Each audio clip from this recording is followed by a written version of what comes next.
Nëse zemra jote është e pastër, Zoti ta tregon fytyrën e vërtet të gjithë njerëzve dhe të shpërblen me vetmi. Ndonjëherë, të kesh një zemër të pastër, do të thotë të shohësh qartë kush është i sinqert dhe kush jo. Kjo qartësi mund të sjellë vetmi, por gjithmonë të mbron nga njerëzit e gabuar në jetën tënde. Prandaj, vetmia nuk është humbje, por është një shenjë që je në rrugën e duhur. Faleminderit shumë, zonja.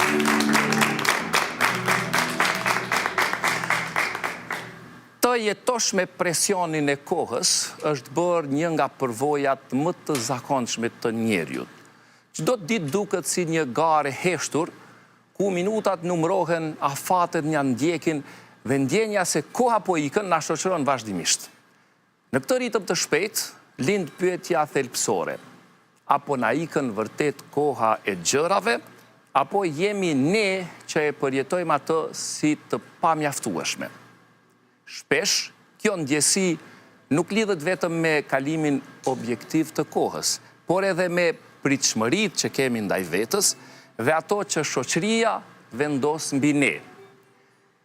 Ideja se ekziston një moment i duhur për të arritur diçka, për të studiuar, për të ndërtuar karriera, apo për të krijuar familje, e shton edhe më shumë këtë presion të brendshëm.